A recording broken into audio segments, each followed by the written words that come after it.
what is the secret to coming up with a lot of products in your opinion? Because I know that there's a lot of marketers that would say, because I speak with them, they would say, yeah, I would monetize my customers a lot more if I only had a lot more products to sell. So maybe you could speak a little bit about, how you guys kind of cranked out so many products on the back end, because you guys really were, and even this term is not appropriate, but you guys were back end marketers. I mean, you guys were really monetizers. The business is monetizing customers. It's not acquisition. And you guys had that down so masterfully. So how did you guys come up with so many products? How do you recommend to marketers and business owners today? How do you recommend they go about creating products? So it's at least twofold. One is you got to ask your customers. So surveying is old school, it seems, but it's not.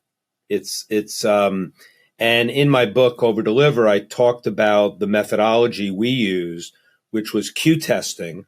Q stands for questionnaire testing, also called concept testing. And once you have this is when you have buyers of a particular product, you ask the buyers, your best buyers, what else would they like? But you have to come up with some ideas first. So I think the big mistake a lot of marketers make is that if they come up with an idea, they assume that it's a good idea, or they assume that there'll be buyers for it. Well, as Gene Schwartz says, the copywriter and the marketer doesn't create the desire. The desire is what's in the marketplace, and you have to fulfill the desire. So to fulfill that desire, you got to ask them. And so I go in detail in my book Over Deliver on how to do a concept test, both online and offline. You can do it both ways. And they were incredibly accurate, especially in terms of books and newsletters we shouldn't publish in this case. But it's not just because, the thing is, if you get, and the methodology is fairly straightforward. It's like you need a blurb. We had a copywriter who didn't write full-blown packages and sales letters, but she was the best blurb writer. We called her our blurbologist. And she could come up with a 4-sentence blurb on a product that either was what existed or we could create. And that's the twofold. So the first fold is doing the survey with blurbs. You have 6 products in a Q test, maybe. You have two choices: will order, will not order. You don't want will order, might not order. You want 2 choices. Make it binary. Will order, will not order. And knowing how many people will not order was just as valuable, obviously, because then you know what the duds are going to be.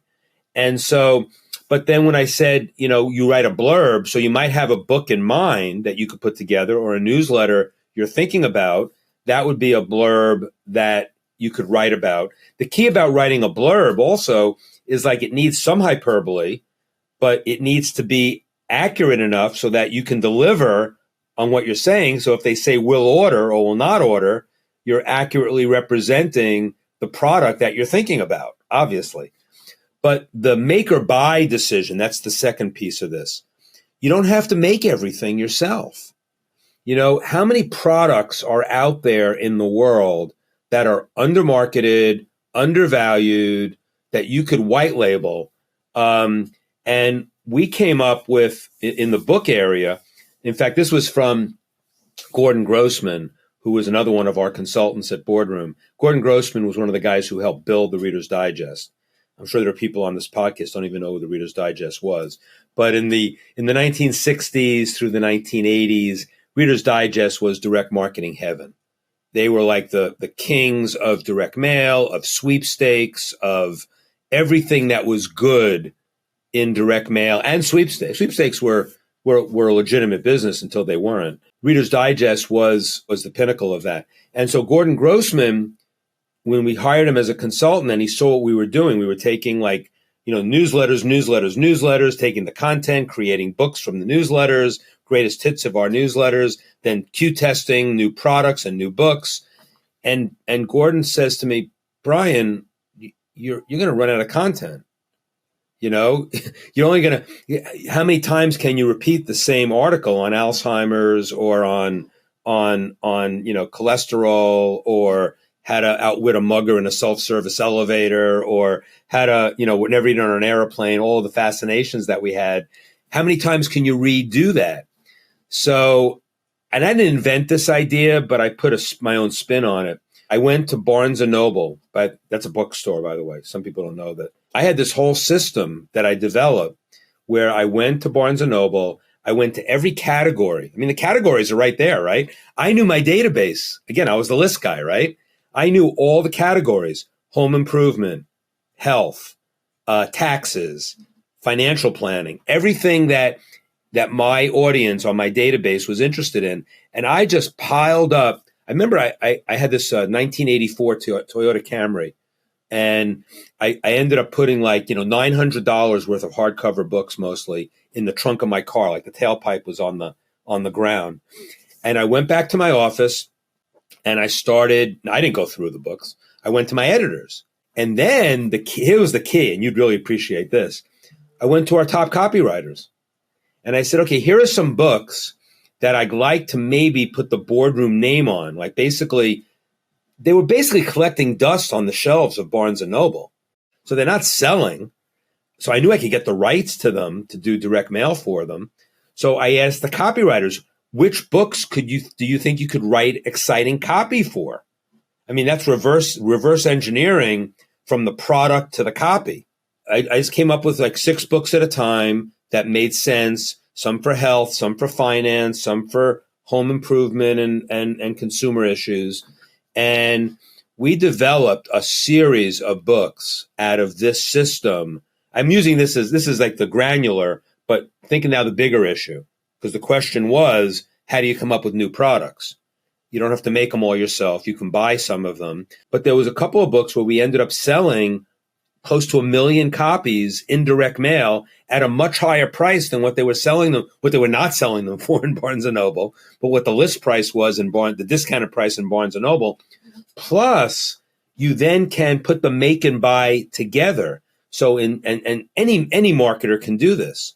You can take the product that you bought on the outside and add bonuses and premiums from your internal content then to make it more of your own, because you're selling to your existing customers. And all of a sudden, you've got something that doesn't even look like the book that you took off the shelf. I'm using books here, but it could be anything. But the book you took off the shelf, it doesn't even resemble what you're selling anymore, because it's a new book. Maybe you put a soft cover on it versus a hard cover, but hard covers had more higher perceived value. You come up with all these little bonus premium books from your own content. And all of a sudden, you've got this package that instead of like discounting it at $17 at Barnes & Noble, we were selling them at $39, plus shipping and handling. If you don't have a lot of buyers or customers, you need to find your universe somewhere, whether it's a Facebook group or a forum, or you look on Amazon and you look for where the 5-star reviews are and all of that. You need to find the products that where the desire in the marketplace is. If you have buyers, you're way ahead of the game, because then you can get a lot more out of what you got, in the words of Jay Abraham. And you go out and you survey them and say, would you like this or would you not like this? Would you like this? Would you not like this? And you put the blurbs together. Then the blurbs don't have to be stuff that you have to invent yourself. You can buy it. So that's stage 2, the white labeling, it's the make or buy decision. You don't have to make everything. You can buy them. So putting together a product, a course, anything, and taking stuff from other people and paying them either a flat fee, pay them on royalty, whatever, it's actually sometimes better to buy it from people who don't know how to do the marketing. If you're the marketer or the copywriter, you have an unfair advantage, because you know what's going to sell based on the fact that you can survey and you can do all this stuff.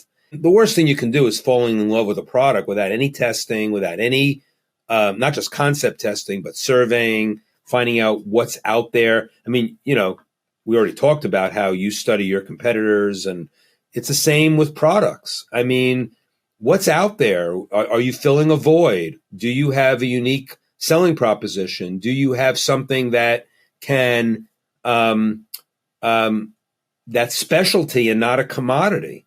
You know, I mean, commoditization is everywhere.